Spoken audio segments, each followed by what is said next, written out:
Hi there. Welcome to Bourbon Turntable. This is the show that blends the love of music with a love of whiskey. Tonight, I have with me a guy that's really become a good friend and doing some really cool things in music, Dusty Bowe. If you listened to this show at all, if you watched anything that's going on with social media feeds from Bourbon Turntable, you've heard me talk about Dusty and his music. This is The Vulture and the Fox. This was his first album.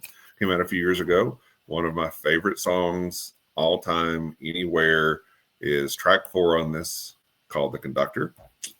Awesome, awesome high energy song. If you've ever heard it, you know why. And if you have heard it, you'll want to see it live because it is killer. But we're talking about a new album that Dusty has coming out called V8. Very cool album design, V8. So check that out. It is live, dropping on October the 17th, which is this coming Friday. So be looking out for that. And if you've tracked anything that Dusty's been doing, some really good singles have been coming out in advance of this, and some excellent videos. Life is a Joke is absolutely hilarious. Seinfeld parody video of that song. Great song. And the video just kills. So if you know Jerry, get it in his hands because he'll want to see it. I don't know if he'll want to see it or not, but he ought to see it because it's very, very cool, very, very funny. But we'll get with Dusty here in just a minute. Before we do that, I want to tell you about the Bar Cart Co-op. Bar Cart Co-op is a collection of friends who produce content for the whiskey enthusiast. We have shows like Distillers Talk with Alan Bishop and Christy Atkinson. And if you can see my hat, Old Homestead Distillery, Alan's new place. Very, very cool. But Distillers Talk, they talk with distillers from across the country and around the world about anything and everything in terms of distillation. Alan also has a show called One Piece at a Time Distilling Institute. If you have a question about distilling, ask Alan. Another show from Alan Bishop is If You Have Ghosts, You Have Everything. And I'll just say, you just need to listen to the show. You can find it on any podcast platform. Listen to the show. Because it's very different. It is not a whiskey specific show. Very, very interesting stuff. Fascinating stories going on there. My Whiskey Den with Pat and Mike and Mitch. You need to listen to those guys. Tune in on YouTube or Facebook. YouTube's the place to be because that's where the cool kids hang out. But every Monday night, 9 o'clock Eastern, 8 o'clock Central Time, My Whiskey Den, where craft whiskey is king. Then David Levine with Whiskey in My Wedding Ring. He does some fantastic interviews on his podcast, and he does some really, really good reviews of spirits on his blog. So check that out. And while you're checking out things, Bourbon Turntable. If you're watching us right now on YouTube, I kindly ask that you smash that subscribe button. You don't want to miss a show. You can also listen to us on your favorite podcast platforms. So let's get right to it and talk with my friend, Dusty Bowe. Hey, I want to welcome back to Bourbon Turntable somebody that over the last couple of years has been become what I consider a good friend, and somebody that I've just, as more I get to know him, the more I respect him and what he does. Both as a musician and as a person. So I want to welcome back Dusty Bowe. Man, thank you so much. I definitely consider you a good friend too. I appreciate all you do and for having me on again. Well, you've got a lot of great things that you've had in the works, and it's been fun to kind of follow you and see what you've been what you've had going on. And I tell people, Dusty Bowe is it. Okay, the guy can play, he can sing. I don't know if you can dance or not, but you can write, you can capture the room. You're it. You've got everything that I think any kind of rock and roll performer would want, and it's just been a lot of fun to watch things develop for you over the past couple of years, and just hear some of the things that are coming down the road too. So it's just a real honor to have you back. My man. And you've got this new album coming out. Yes, sir. V8. V8. That is an awfully cool album art there. So tell us about that.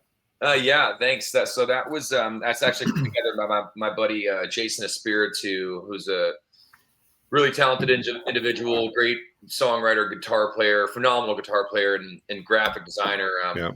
He's in a band called Wavy Trees. But I when I was picking the songs for the record, there's 8 of them, and then there's a real muscle car classic rock feel to a lot of the songs, and I was like, 8 songs, 8 cylinders, like let's go with V8. And then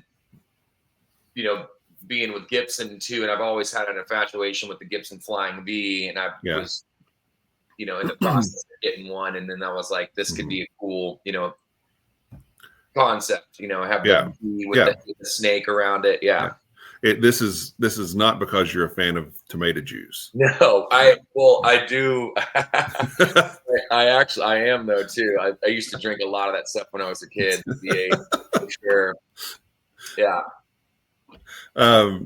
So you've been keeping I-65 pretty hot the last little bit, right? I mean, you're kind of the I-65 man. You're splitting time now between Nashville and Louisville, right? Yeah, and I'm a lot of time up in Indy playing too. A lot in Indy. Yeah. So I'm all up and down. I was just in Huntsville, Alabama yesterday. So yeah, I'm a I-65 I'm very familiar with and fond of. Yeah. How has spending a lot more time in Nashville, how has that affected the way you approach music, or what kind of visibility you see yourself getting? Well,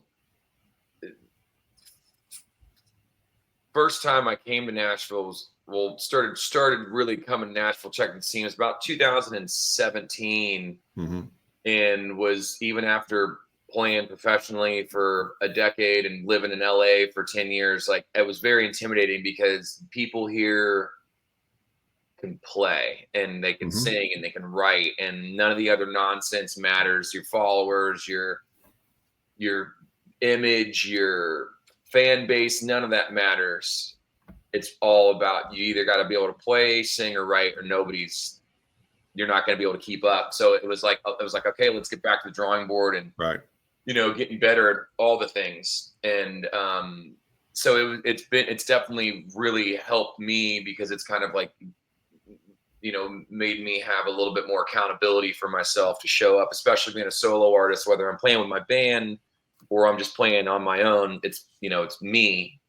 And so it's been really great as far as that goes, because there's been a lot of growth as far as my playability, singing and songwriting, but also just like, there's a lot of industry here. That's landing my first year here, recording the record. I also got booked at South by Southwest. I landed management, distribution, and I got the Gibson endorsement all in my first year, because it's like all that, those people are here. So that's what a lot of times when people, I think, they're like, what's the point of going to LA or New York or Nashville anymore? You can just do all this stuff from home. It's like, yeah, you can do your recordings anywhere, but as far as going and meeting the people that like our industry or other artists that might want to take you on tour, other people that might want to use your songs, it's like a lot of that is here. So it's been, Nashville's been really good to me, and I've enjoyed the times coming here for sure. How do you compare the move to Nashville to the move you made to LA several years ago? Oh man. Well, I was 21 when I moved to LA, and I was 36 when I moved to Nashville. So there was a big difference than just me alone. Similar in ways, but LA was a lot scarier. It's a lot further from home, and even more expensive than Nashville is. And Nashville's already an expensive place, but it's similar in ways because it's like a lot. There's the creative community in those in Los Angeles and Nashville are both huge. There's Los Angeles, it's songwriters, musicians, actors, graphic artists, right. You name it, like anything art and entertainment, it's all of it's out there. That's the mecca of that. But here it's like it's all music. And there's a lot of other great art and industry here as well as far as entertainment business goes. But it a lot easier, not being a dumb 21-year-old thinking that I'm gonna, be on the cover of Rolling Stone magazine after my first year in Hollywood. You know what I mean? Like that's kind of how, being have a more realistic and better work ethic and stuff too, and just like already having a lot of it was a lot easier. So being closer to home, already knowing a lot of people, here and having a lot of contacts, and it was also just like, it's close enough to where I can just drive here during the day or evening, play a gig or do whatever, and then go back home. Go back to Louisville. So it was a lot less pressure and way less stressful for sure. Yeah. And scary, being that I'd lived with my parents up until I was 21. And then, so the first place I ever lived on my own, as an adult was in LA. And so just jumping right into, get on the horse or, fall off. Right. It's a meat grinder. Right? Big time. Yeah. Big time. Yeah. Do you feel like that you're in a better place to process all of that now than you were then? And how does that experience affect your songwriting? Oh man, yeah. Well, at that time too, I wasn't as much focused on being a songwriter. It was all writing songs would seem more just fuel for my band to have original music. It wasn't like I didn't use it as much as I did, but use it as a tool to get through things and stuff. But it was also like I hadn't really experienced a lot of heartbreak or hardship in many ways at that time, or and not that I hadn't at all, but I was too young to really like process and know about those things or whatever kind of, traumas or just, hardships and like difficult times I had in life. But, then once really getting into songwriting, which I was still living there, when I really dove into it, and it wasn't until I actually started, it was like, I didn't really feel how therapeutic it was or how beneficial it was personally until I started doing my own thing. Cause I was always in bands.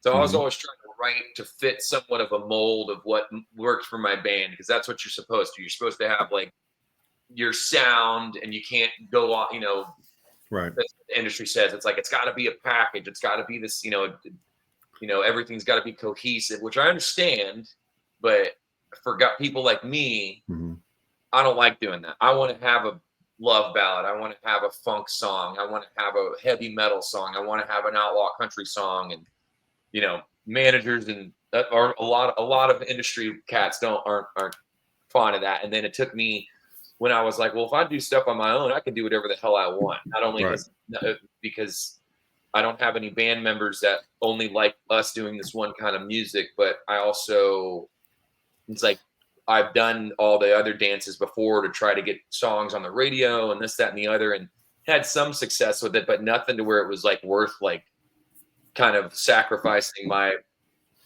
integrity. Right. You know what I mean? So it was a big difference. And especially seeing the people here, you can go into any day of the week, any time of the day at most places in Nashville that have original music, particularly East Nashville, and you can hear somebody that just will blow your mind and give you goosebumps, maybe make you cry, or let you feel like you're not alone or whatever, feel that like actual true emotion and genuine authenticity of like what it is to be an actual, like to feel an actual really heartfelt song, you know? And so that was a big thing too, coming here, because in Los Angeles, it's mostly bands. You know what I mean? It's rare that you'll go see somebody playing anywhere at a club or a venue just on their own.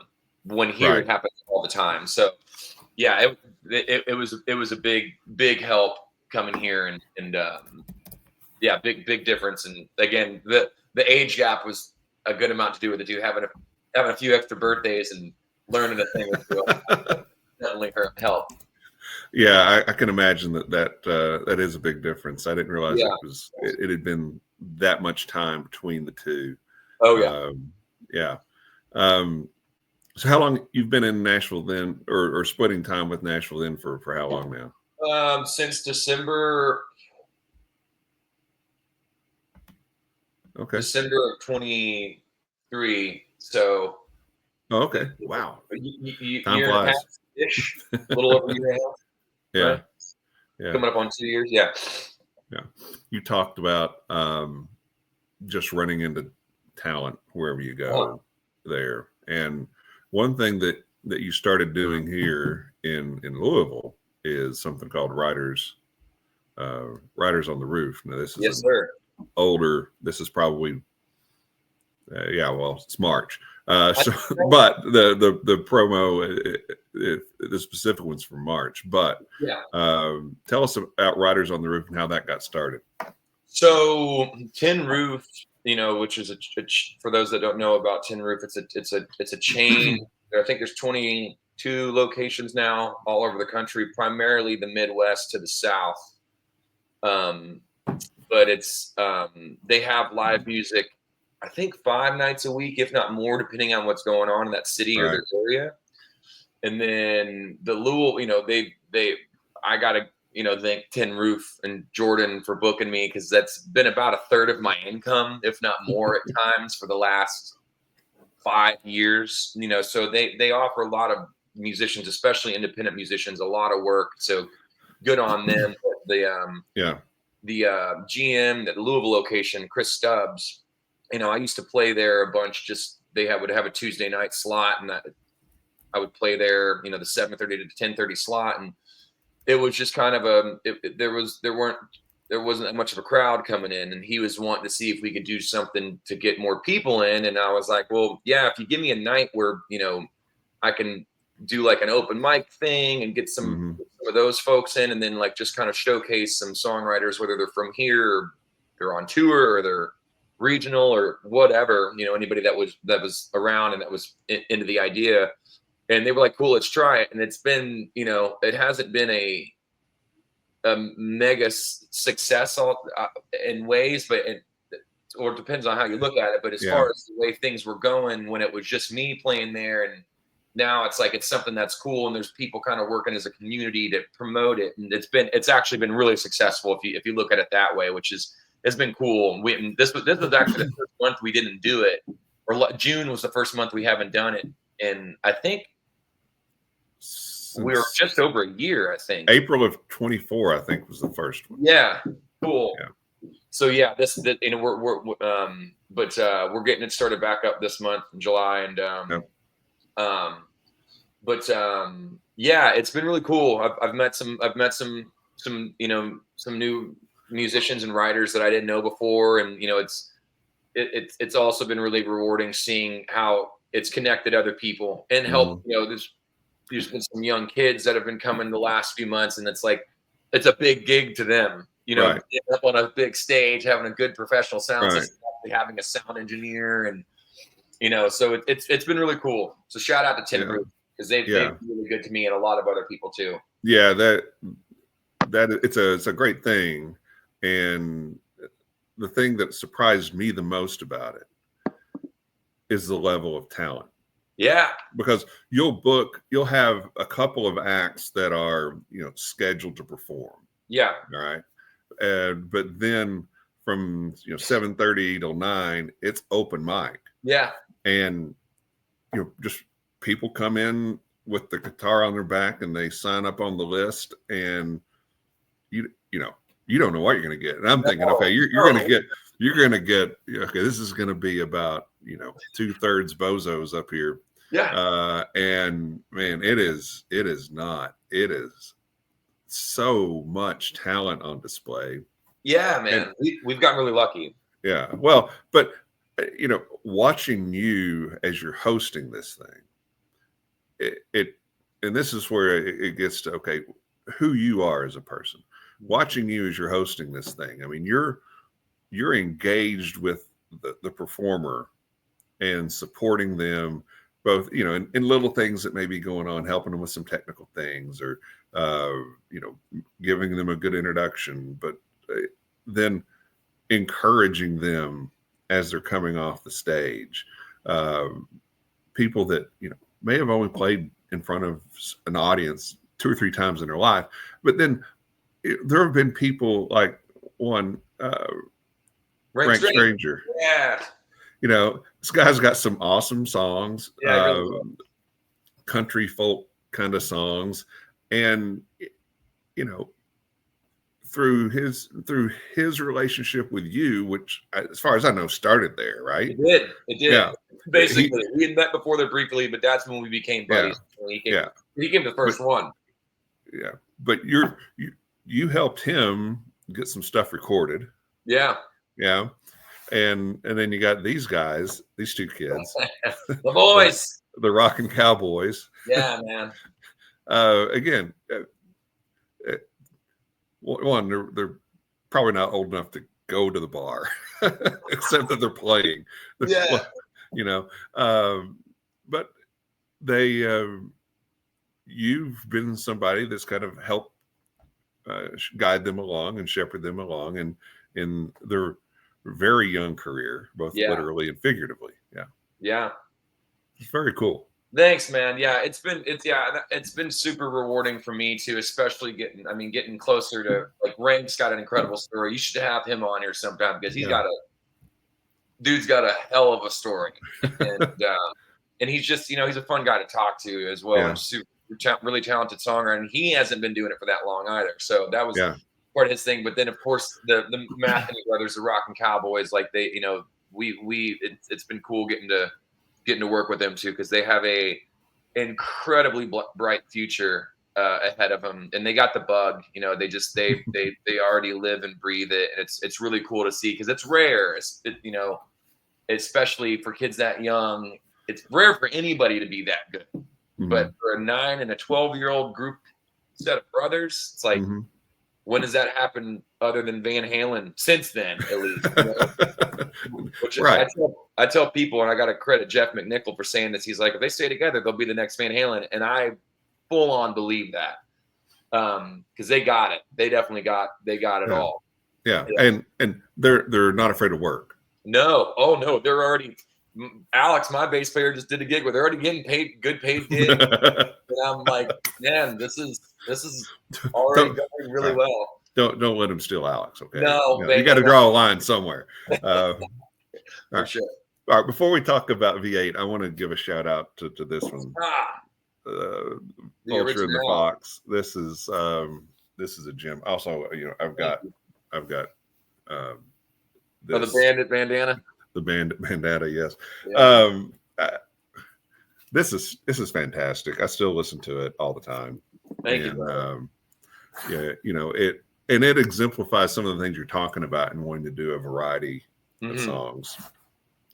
You have the really hard rockers like The Conductor, which is not just it's not my favorite Dusty Bo song. It's one of my favorite songs, period. I love it. Yeah. My Spotify algorithms will prove that out. I believe it. But Bandit's awesome. And then you got some, the slower tunes like No One Else and All I Can Dream. It's a gem. So if you're not familiar with Dusty Bo, which you should be, because if you listen to this show ever, you would know about Dusty. But give this a listen too while you're waiting on V8 to come out, and just let it take you all the way through. Thanks, man. Yeah. So let's talk about V8 and first of all, I want to talk about some of the songs that didn't make the album. Okay. Okay, because I've been fortunate enough to see you play live a number of times, and there are a couple of songs that you do live that I think are fantastic. South of Rock Bottom is one, and Mr. Backdoor Man is. Mr. Right Now. Mr. Right Now, yeah. Mr. Right, yeah. That's a great one too. And I was kind of surprised that neither of those made the cut, but hopefully you'll still do them in your live shows. For sure. Yeah. And so talk about the band. Okay. I want to make sure you give credit to the band that you've got and who all played with you. So it was produced by Jared Wayne Colby and myself. Jared I was introduced by because he did some producing for Sarah Jean Kelly, who you've had on here. And me and Sarah Jean are good buddies, and I was, so she connected us, and then he actually weirdly, I don't know if I ever told you this, his studio in Nashville, when we were talking pre-production and just kind of getting to know each other, and he was like, "Where'd you record your last album?" I was like, "Oh, place on it's over on Trinity Lane in East Nashville." And he was like, "Oh, what's the name? What was the name of the studio?" It's like Sundog Recording. He goes, "That's the building I'm in." So he was an intern at the same studio in Nashville 15 years ago or something that my producer for Vulture and Fox, Michael Esser, also worked at. So then when Esser was leaving Sundog, because he's got a new line of work and he was wanting somebody to take over the studio, Jared took it over. So I recorded that out, name out, place studio, different name now. Now it's called True Romance Sound in East Nashville. So anyways, Jared was producer and engineer. He also mixed a handful of songs. He mixed everything anyways, he mixed some of the songs, and then on bass was Alex Roberts, my bass player. On drums, Nathan Wallman. Yeah, there he is. Yeah, the man. He's literally one of the best players around. Absolutely, he's incredible. One of the best bass players. He's just very, awesome. Very fortunate and grateful for Sir Alex. So he did all the bass, and then keys was a guy named Kent Tolman, I believe. I did all the guitars, other than on Suburban Outlaw. Jared actually did. He did this really cool spaghetti western kind of vibrato tremolo electric guitar that he just pulled out of his bag of tricks and just started playing it. It was killer. And then backing vocals was my buddy Jake Long, who's in a band called Dark Fighter. And then Mason Keck, singer for Drive Mother Mary, backing vocals. And then there you are with Mason. There we go. Alex, that's it. Yeah. Live at the Monarch. Live at the Monarch. But yeah, I think that was everybody that was on the record. Yeah. Well, they did a heck of a job. They did a heck of a job. So Shut Up and Play, opening track. Great opening track. And it's kind of a anti-political statement song. Yeah. It's a few anti things for sure. Yeah.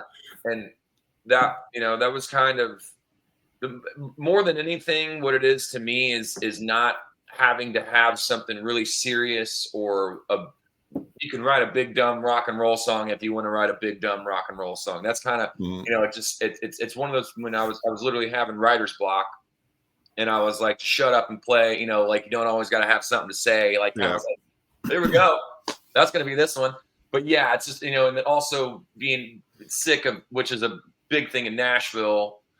A lot of songwriters will just, you'll go to writers rounds and stuff, and they'll brag about who's wanting to, who they've had songs recorded by and cut Right. with. This one's on hold for so, and I'm just like, just play the damn song, man. Like don't sell us on it before it's like we're here to listen. Like let's Right. hear the song. I love a backstory for sure. Like I love behind the music and all this, that, and the other. But sometimes people, it's like you'll hear people telling stories long and then we're playing songs. Like I'm not into that. I want to hear. Give me a minute of what the song's about. If that, I'm Right. cool. 15 to 20 seconds, or some people will just say, here's a song. And I'm like, I like this person, so here's a song, or it's a song about a girl, and they just start playing it, and then that's my kind of thing. Cause I would rather hear music than people talk most of the time. But, so yeah, that's kind of where that one, I like it. But real upbeat, very catchy chorus, and it's out on all streaming services right now. Yeah. So check that out. You also have a video. Yeah. Yeah. Kind of a live video, right? Yeah. Shot by Earl Crabtree, who did, we've done that. That was our first video together. We've done 3 now. And then also that was shot at Tin Roof in Indianapolis. So shout out Tin Roof. Shout out Tin Roof. Yeah. Now, one that I'd not heard was Lost Boy Blues, and that's the second track. And I think we've got to come up with a new CSI show because you've written the theme song. It's a solid nod to the Who, including a Daltrey-esque scream in the intro. So where did this song come from for you? So that happened when there was a few people that I was seeing get record deals, and then that were in my close circle, and that were like, getting some things, getting some love. And I'm like, damn, what about me? Like, and and I'm always happy to see friends and other people succeed. Like I want everybody to win truly. But I'm like, damn, like seeing, it's like with as much as I work and put in, as much as I play and post and release stuff and this, that, and the other. And then it's like seeing some other people, that are great, but they're just kind of like getting lucky, right place at the right time, which believe me, like that's happened to me too. There's been a lot of times I've gotten opportunities and I'm like, man, so-and-so actually would deserve this a little more than myself. Like truly, I've had those thoughts myself. So I've seen it on both sides, and I was just frustrated because at this point in time, there wasn't too much going on for me. I actually started writing that song in late 22 or early 23. I can't remember. But anyways, it was just kind of about the grind, being the Lost Boys are the ones, boys and girls, people that are out there that are really putting the time, playing the gigs, getting after it, and just, haven't gotten their flowers yet. It's like my favorite line in there is, I know it's a game because I've been playing for years, but there ain't no points for blood, sweat, and tears anymore. And because it used to just be about how you sounded. It used to be about how good, and then you develop a fan base from getting out there and touring and playing gigs, and and then it's like coming from a person that plays 170 to close to 200 shows a year, and then seeing people that play 5-6 times a year that get, something that would really benefit me. It was just kind of like, okay, so, and then the TikTokers or the social media, it's like, you don't even have to really, people look at that more than they do like actually getting out there and putting in the work. Right. When it's all work in a way, but still, it's like, that was kind of where that one came from. Just a nod to all the,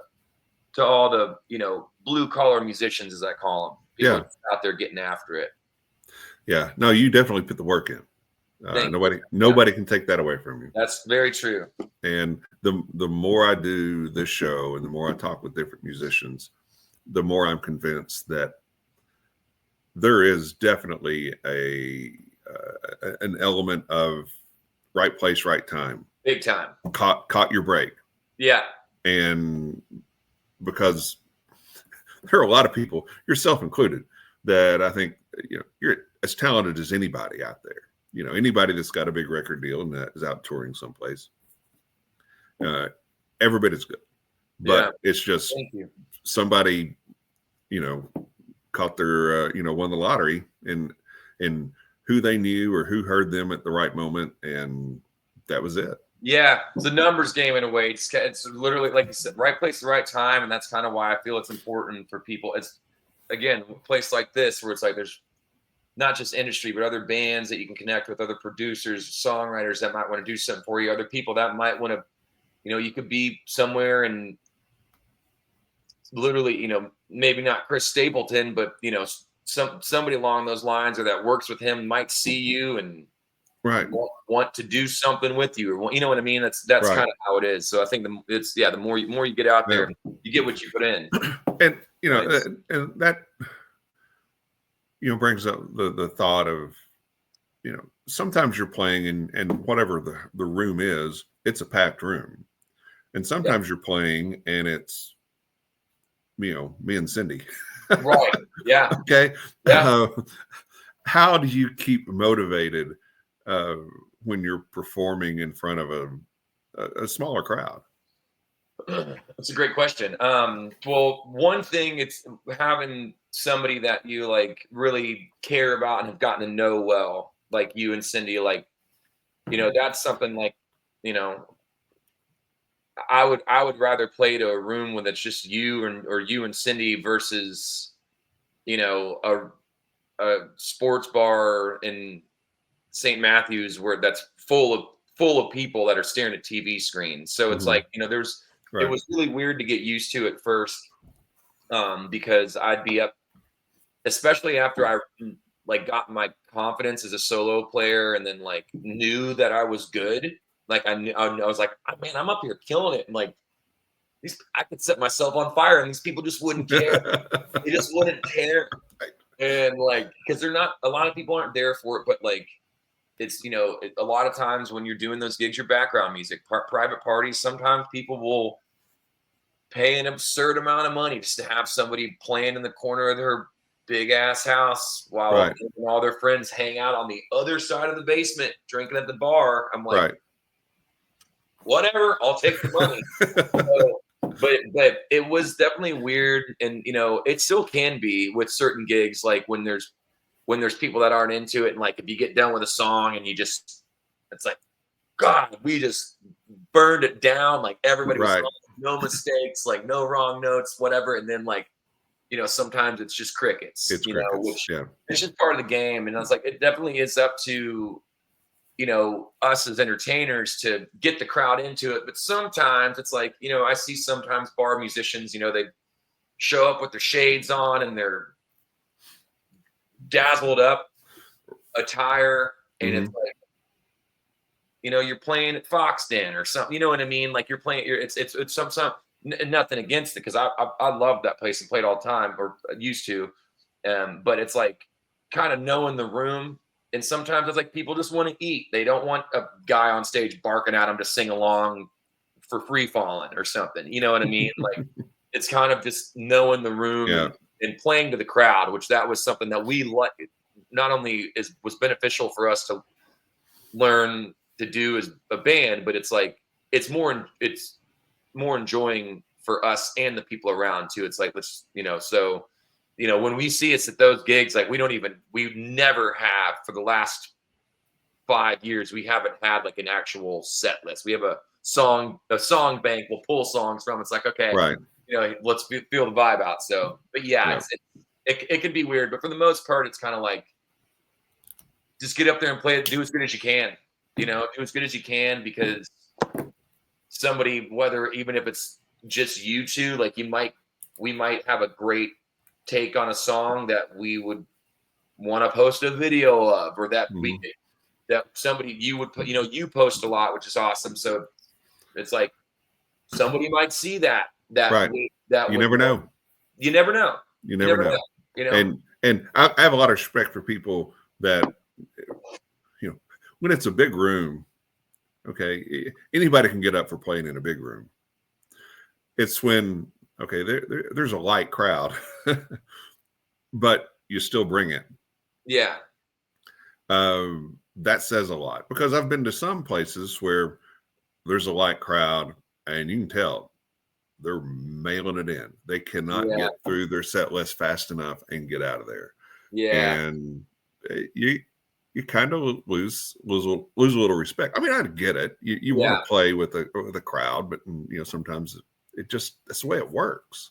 Yeah. And, and that's one thing I'll say too about the, doing the bar circuit. It's like we're getting paid. We know what we're leaving with at least. And sometimes if it's a good night, we'll get tips. And sometimes even those little nights or those nights where there's little crowds, some people, either whether it's out of pity or they're just generous and they want to support the band. Sometimes people, even if there's only a handful of people out there, you might still make a couple $100 in tips. You know what I mean? Yeah. Or just something to where it at least covers all the expenses for that trip. And then, but it's one of those things that I'm with those gigs, especially the bar gigs, it's like, it's a job, they're paying that, whether it's a big company like Tin Roof or it's an independent place like Foxton or Saints, whether there's anybody in there or you're just playing at the bartenders and the sound guy, like they hired you to do something. And at the end of the day, it's practice, Right. At the end of the day, it's paid practice on a stage, or it's like, nobody's listening. Let's try something new. Let's go over some stuff that we had issues with before. And it's like, just kind of making the best of the situation however you can. Yeah. Yeah. The third track is Life is a Joke. Yep. Which I've heard you do live a few times. And I was looking forward to hearing the album version. Mm-hmm. And man, that's a lot of fun. That song's fun. Yeah. Thanks, man. It's kind of got a so far as you're getting into this album, the songs kind of harken back to the heyday of the Mustang, like when it was really in its prime. And this is one that I think fits that as well. And it kind of has a feel of the Kinks to me. Oh, cool. I can't believe it. The chorus especially. Yeah, I can't believe I noticed that or never realized. Yeah. But a really cool song and some fun lyrics to it as well. Life is a joke because that's not happy go lucky kind of song, but it is a fun tune. So how did you come up with this one? So and that's kind of, I guess, what I wanted it to be, a fun boppy kind of song. And the first thing that I came up, that was the first song that I actually wrote on a bass guitar. I remember the moment very, very vividly, because it was New Year's Day 2023 when I started writing that song. And had a little bit of psilocybin, if you will, in the afternoon, and I was like, I'm not going out and partying on New Year's Eve. I'm gonna get a good night's sleep. I'm gonna get up. I'm gonna do this, and I'm gonna write. And that's what I did. And that's when I came up with on bass. I started writing Life as a Joke, and then I came up with the treble guitar riff too, all within a few hours. So I was like, brains on firing on all cylinders, this write mode. But I had that don't you know, it's a joke. Like that was the first thing I came up with, and I was like, okay, like, and what I was going through the time, I was pretty depressed, to be honest, and I was like just taking things way too seriously to heart, and I was like, let's make this like a fun kind of, it's like a lighthearted, not take life seriously kind of song. And that's where that came from. And then we actually just shot the music video for that song, which is a whole Seinfeld themed music video. Very, very pumped. Also shot by Earl Crabtree, NWP Productions. And when will the video come out? We're waiting to hear back on a certain distribution deal. The latest it'll be out would be, I'd say, mid-August. So maybe out by now. We'll see. We'll see. But for sure, actually, But yeah, man, that one was, and I was, at the time I was listening to a lot of T-Rex, you know, Bang a Gong and 20th Century Boy. And so I was like, I was having that little raspy kind of like low down for the choruses. And then the guitars, when I was coming up. I get that. Yeah. Coming up the guitar stuff, I was like, oh man, I could do like some Thin Lizzy guitar harmony stuff here. So that's a lot of where that guitar solo and the dueling guitars come from. But yeah, that's funny. I never realized that chorus is very Kinks, like You Really Got Me, or all of the time, all day, and all of the night. I got that. I never realized that. That's funny. Yeah. But yeah, that one's fun. I really love playing that one live, especially when we got Mason or another guitar player, because then we can actually do the solo. But you know, can't always afford those guys. The next one, and it's a great video of this one, is Trouble. It's not often you see a grown-ass man in a bathtub wearing steel-toed boots and a tutu and a snorkel and a mask. That's just, you know, that's not your everyday thing. No. But the video is a lot of fun, so be sure to check that out. But the song is fantastic, and I'll tell you what, I think this song, as fun as it is, I think it's also some of your best songwriting. I think that it's very clever. You talk about Daddy calls me a loser, courthouse calls me a lot. That's a great line. Thanks, man. And you know, it's kind of like, you know, the whole thing's kind of like bad luck paired with bad decisions, but there's kind of a hint of optimism as you're thinking, okay, the guy, he's finally starting to figure out that maybe I can do something different. Yeah. And there's something better out there for me. Totally. Yeah.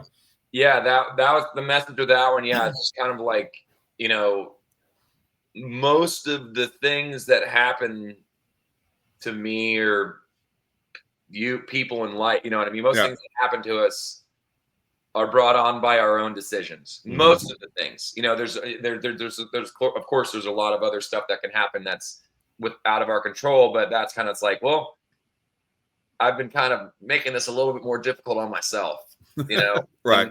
If I could get out of my own way. Yeah, there's already enough obstacles without me making them for myself. So yeah, that's kind of what that was about. And that actually, I remember I came up with that line.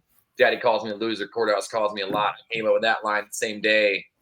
I was kind of on fire that day. That was a really good writing day. Like I wrote a good amount of both of those songs within like the first.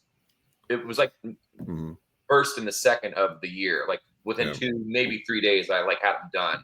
Yeah. But yeah. Yeah. It's a really good one. I really enjoy that one a lot. Now, the next one is Mustang Man is a gem. And I was a little surprised that this isn't the album closer. Just kind of the theme of the album itself and kind of the way the song trails off because I've heard you play it. Most of the time when I've heard you play it, it's been acoustic. Yeah. And so band, I think twice. Yeah. So getting to hear the album version of it and kind of the way it fades out, I thought, man, that, you know, this would have been a good closer, but you know. Yeah. No, you're right. You actually have me like rethinking. I was like, should I make that the closer? But I want it to be, since we're going to be doing vinyl, that's going to be the first track on side. Second. Yeah. And it's also the 5th track, that's my number. It's 5. There's a bunch of hidden Easter eggs within the track thing and also the track lengths and stuff. Yeah. Yeah, man, that's one of my that might be my favorite song I've ever written, to be honest, because it's very much about like a time in my life that I knew I actually saw a thing today. A buddy of mine posted he's got a song coming out, and it's, you know, basically about wishing that you knew you were in the good times when you were. I fortunately, when I had that car, you know, it was between 17 and 20 years old, as much trouble as I got in, it was just like that was my my Millennium Falcon. It was like that was my my portal to immortality in a way. Like there was like, and I knew, I was like, man, this is like great. Like I had a really, not a care in the world. I had like a fun, good group of friends, and we got really lucky a lot of times with not getting hurt and caught up in the wrong ways. But definitely had some of that stuff too. But I was just like, and that one just kind of poured out of me. I wrote that one actually with Luke Powers. Oh, okay. Yeah, I started writing it, and if it weren't for Luke, that song might not have made the cut because it didn't really have much of a rock and roll element to it. I was kind of going for more of like a Bruce Springsteen, Nebraska feel, but then we kind of turned into a Bruce Springsteen, like Born to Run kind of feel. And it was his idea to kind of, he kind of he picked out the guitar riff and he's like, why don't you kind of start it like, so I'm gonna credit him with that. But we met up at the Monarch one night. I didn't get there till like, I don't know, midnight. It was after a show. I can't remember if he was playing or not, but he was in town. I was like, I got this new song I'm working on. Like, what are you doing? He was like, nothing. Let's go work on it. So we literally went back to my house and we worked on that song till about 2:30 in the morning. Then Mark comes over. Mm-hmm. And kind of like, Mark's also a great lyricist and has been part of a lot of co-writes, and he was there for that one too. And Mark Roberts. Mark Roberts, yeah, El Presidente, the Monarch Music and Arts community. Shout out Mark and the Monarch for sure, man. They've been a huge cornerstone of Louisville music, and not just Louisville, nationally, internationally now. It's a touring artist, and I'm so happy and proud of that place, man. It's so cool. Yeah. It is. It's a great song, and it's very deserving of being the soundtrack of a Ford commercial. So I hope so, man. It was funny. I didn't even think about that. And I wrote, once I finished writing the song, we had the work tape, like not even the demo recording, and I sent it to a buddy of mine out in California. And he sends me this voice note back. And he's like, if this song doesn't get picked up by Ford, and he's like, there's no hope. And I didn't think about that until then. It's like, that would be such a dream, because my dad and both of my dad, my grandpa, my great uncle, I have a lot of history with. They all worked for Ford long before I was born, and my dad worked for Ford for 30 years selling cars. So like, I have a very, very strong love for the Ford Motor Company for sure. Yeah. Well, the song kind of tells the story, your story, as a fan of and driver of the Mustang, owner of a Mustang. Yeah. And it tells a little bit of the story of the Mustang itself. Totally. Yeah. There's definitely some nods there to the engine sizes or certain models, and of course Lee Iacocca and Henry Ford, Yeah. Well, it is a gem, and thank you, man. And I would also encourage you, once the album comes out, release an acoustic version of it too. Oh, we for sure. We're gonna that's gonna happen for sure. Yeah. Yeah. Because it works both ways. It really does. Really does. Forever With You is, a Dusty Bose signature love song. And as we're recording this, the latest single that you've released, it kind of fits that no one else, all I can dream feel. When you kind of shift gears to stay in the automotive theme, when you shift gears into writing a love song as opposed to just a rock and roll song, you can really do that well. Thank you, man. It works. Thank you, brother. Yeah. And a really good guitar solo. A lot of people dismiss guitar solos in slow songs, and then you think, okay, well, what about Little Wing or Something by the Beatles, or Purple Rain, or Make It With You by Queens of the Stone Age? All those are songs that are slower songs, but guitar solos just kill. Yeah, and this kind of, I'm not saying it's Purple Rain, but it's pretty good. Thank you, man. Yeah, I really love that one too. That one, I wrote that as soon as I moved to Nashville. And, a big part of the reason I moved to Nashville was for my girlfriend, Erica. And then there was a night that I was hanging out at, at my old house, and my roommate, he had this friend over who I wasn't really like, didn't really care to talk to or be around. So I stayed in my room and I had my guitar and I started working on a song, and then came up with, just started thinking about her, and wrote most of it all in a few hours, because I was, kind of locked myself in my room and just kind of started thinking about her. And then when I laid down the demo, I was like, okay, like at first I wasn't planning on putting a guitar solo in there because I was like trying to, take time into consideration and this, that, and the other. I was like, maybe it doesn't need one. And then once I got to a part in the bridge when I was like, I gotta, Yeah. I gotta write a solo. And then, and that's another thing too, is like, you can really, I feel like, for like no one else, I spent more time writing the guitar solo than I did writing the song.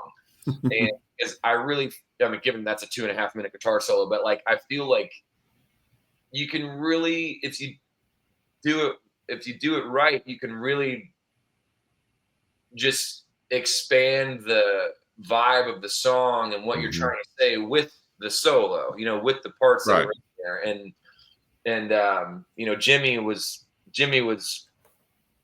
him and Brian May, I think arguably were the best at that. Of course there's so many, Eddie and Page, Joe Walsh, Angus Young, all so great at that. But in my opinion, Jimi Hendrix and Brian May were the kings of writing the perfect solo that was like just the right emotion for each song. And that's kind of what I like to try to put into the puzzle there. And that's, especially with that one. Yeah, well, it works. It really works on this one. Thanks.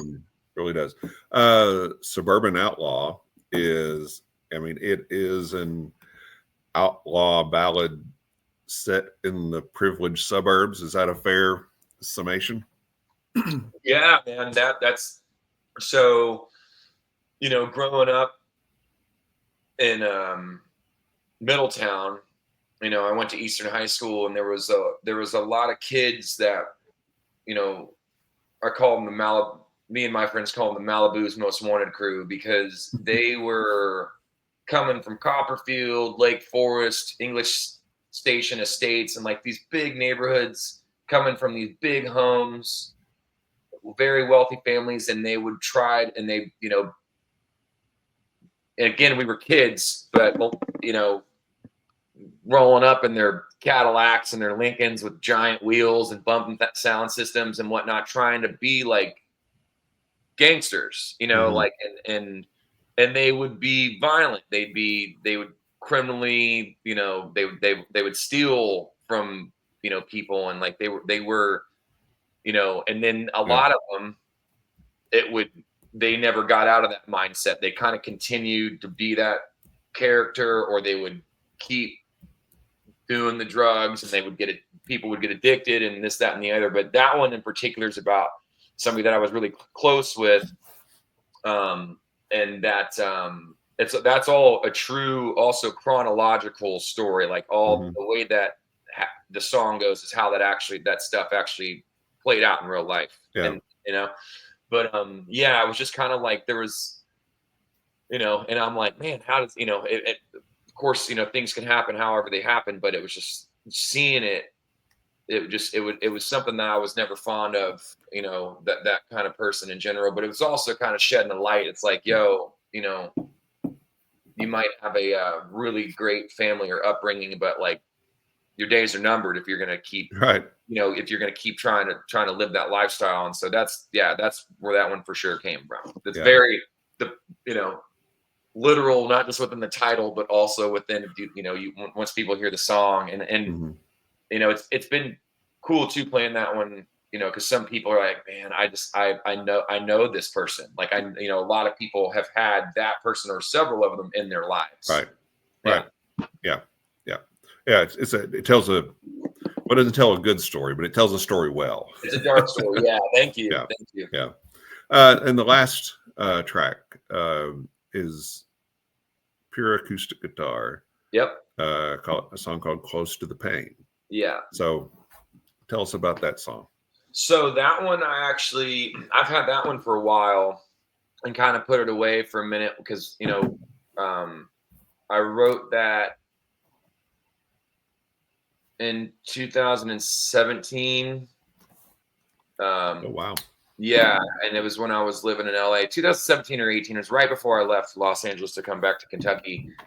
And I was going through definitely, I didn't, it was the darkest, most difficult time of my life because I got real caught up into all the debauchery things. And, I lost all within, within about 6 or 7 months,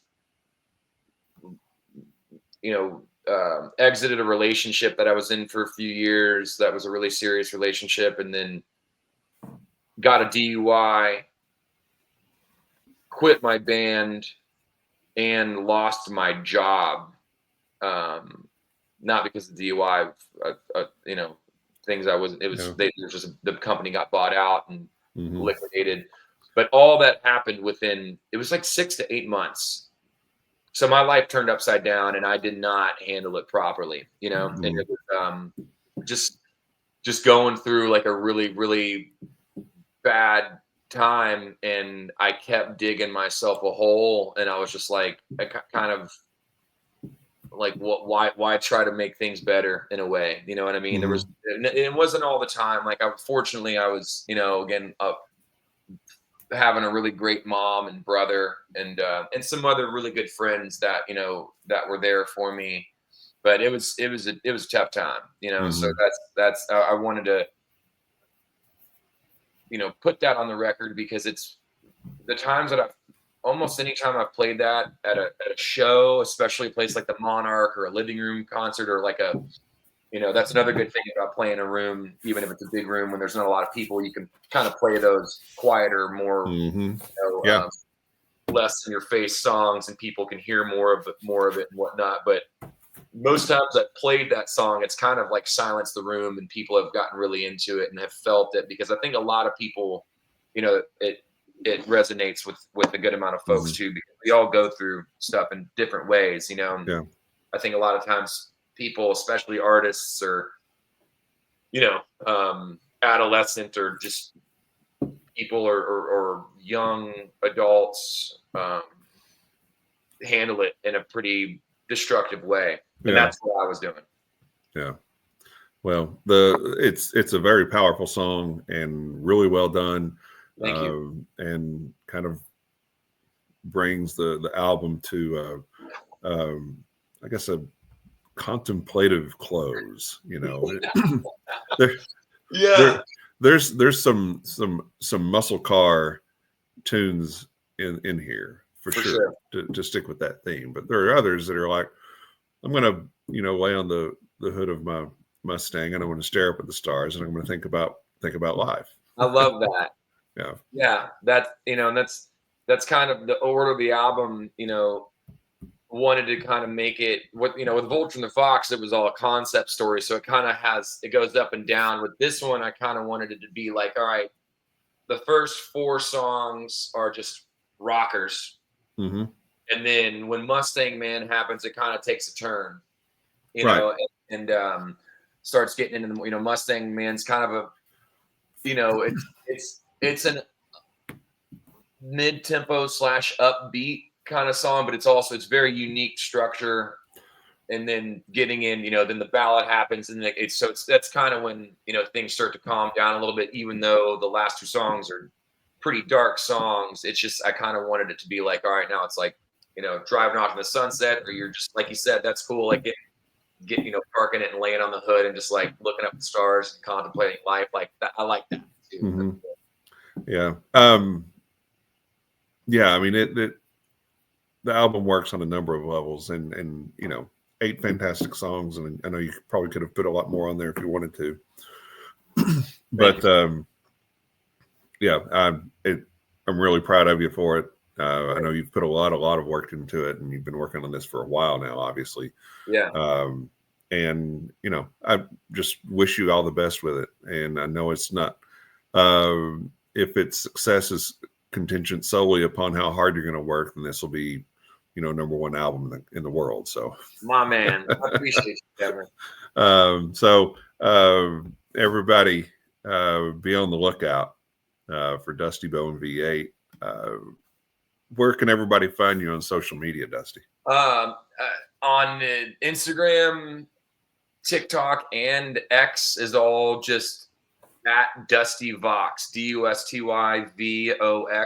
Mm-hmm. And on Facebook and YouTube, you just search Dusty Bow Music. Dusty like dirt, bow like diddley.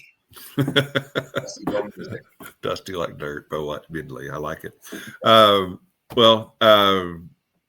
Just go out there. Everybody, listen to this. Vulture and the Fox. Can't go wrong there. Kind of had a few singles floating around in between. Mess Around, which is fantastic too. And then you got this V8 album coming out there.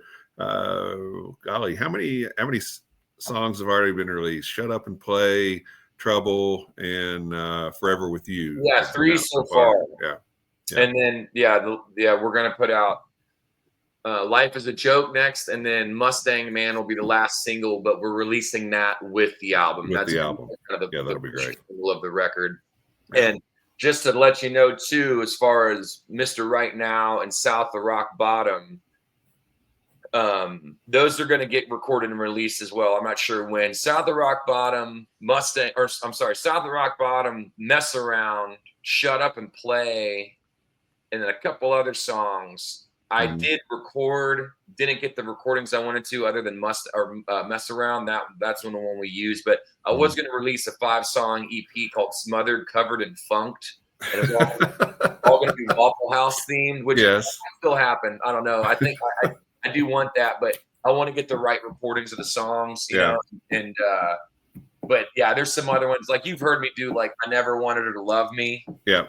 That one will be on there, and then so will Beagle Man Blues. I don't know if you ever heard that one. I don't know that. I don't know that I have. It's one that me and Mark Roberts and Luke Powers wrote about one of Mark's old neighbors who used to howl on his back porch with his beagle. And, it's a real funny song, also very tongue-in-cheek storytelling song about Bob and his wife Diane.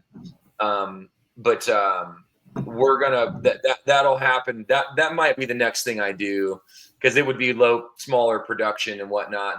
But it might even be a live thing. I'm not sure, but we'll definitely we'll get them out eventually. Yeah. All right. Well, be sure to follow Dusty, and if you're following our show, you're following us on Facebook or Instagram, you'll hear about everything that he's got going on too. But get it straight from the horse's mouth, or the Mustang man's mouth, as the case may be. The Mustang's mouth. Yeah, I like that. All right, Dusty. Thanks a lot, buddy. All right, man. Appreciate you, Kevin. All righty. Talk soon. Yeah.